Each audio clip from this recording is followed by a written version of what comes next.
Bismillahirrahmanirrahim. Assalamualaikum warahmatullahi wabarakatuh. Selamat pagi, Mbak Ririn dan Mbak Adis, selaku dosen statistika. Perkenalkan, nama saya Muhammad Danendra Rakai Hawinka dengan ujung NIM 223 dari kelas Statistika C dan dari jurusan Teknik Perminyakan. Pada kesempatan pagi hari ini, saya ingin mempresentasikan materi ETS saya yang berjudul Analisis Kinerja dan Strategi Tata Kelola PT Pertamina pada tahun 2022 hingga tahun 2023. Latar belakang apa sih yang membuat saya tertarik untuk meneliti tentang analisis kinerja PT Pertamina? Yang pertama, PT Pertamina sendiri yaitu sebagai BUMN energi strategis yang dimiliki oleh Indonesia. Lalu saya ingin melihat juga kinerja PT Pertamina ini pada tahun 2022 hingga tahun 2023 yang mencerminkan ketahanan perusahaan dalam fluktuasi pasar energi serta analisis statistik yang diperlukan untuk evaluasi secara komprehensif.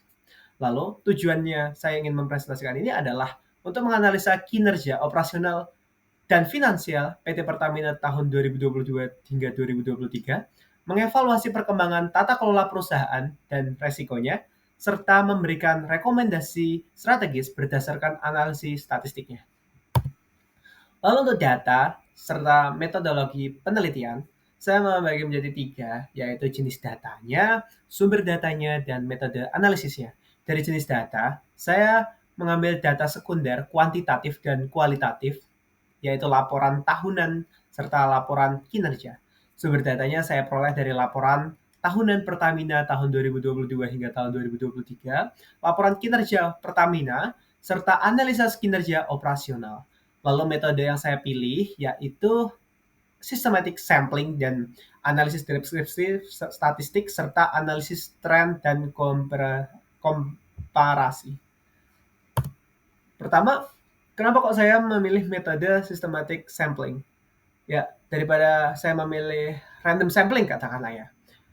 Saya memilih systematic sampling. Pertama, dia lebih efisien dalam penggunaan waktunya.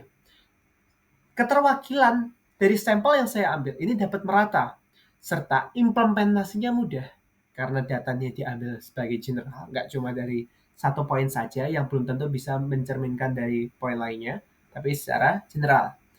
Lalu prosedur implementasinya yaitu populasi selama 2022 hingga 2023, interval samplingnya setiap 3 bulan, dan sampelnya itu terpilih 8 periode ya secara representatif. Lalu analisis kinerja operasional. Nah, Pertamina itu ternyata memiliki kenaikan penjualan baik produksi minyak dan gas, produksinya sendiri, serta dari non-BBM. Misal, itu yang 967 MBOPD itu data 2022 ke bawah. Dan 1044 MBOPD itu data 2023. Dari produksi minyak dan gas, diperoleh data dalam setahun itu bisa naik sebesar 8%. Produksi kilang penjualan BBM naik 2% dan non-BBM naik sebanyak 2%.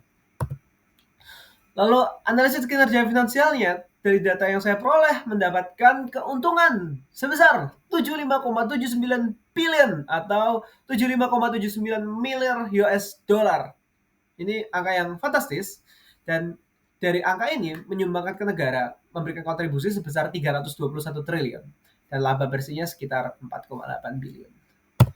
Lalu min kinerja operasional saya peroleh 1004 MBOPD, medianya 1005,5 MBOPD dan standar deviasinya sebesar 35 MBOPD dari 1225 varian. Lalu analisis distribusi datanya ada tekanan eksternal, efisiensi aset, tata kelola, dan profitabilitas. Lalu kesimpulannya apa sih dari data yang saya ambil ini? Pertama, kinerja operasional menunjukkan trennya selalu positif, dilihat dari persentasenya selalu naik, konsistensinya tinggi, serta rekomendasinya pertahankan konsistensi operasional, tingkatkan efisiensi di sektor hilir, dan optimalisasi penggunaan teknologi digital atau AI. Ya, kurang lebih begitu saja presentasi saya mengenai materi ini. Saya agak cepat karena waktunya hanya dibatasi 5 menit saja. Jadi kurang lebih begitu, dan ini adalah referensi dari data yang saya ambil. Sekian, terima kasih. Assalamualaikum warahmatullahi wabarakatuh.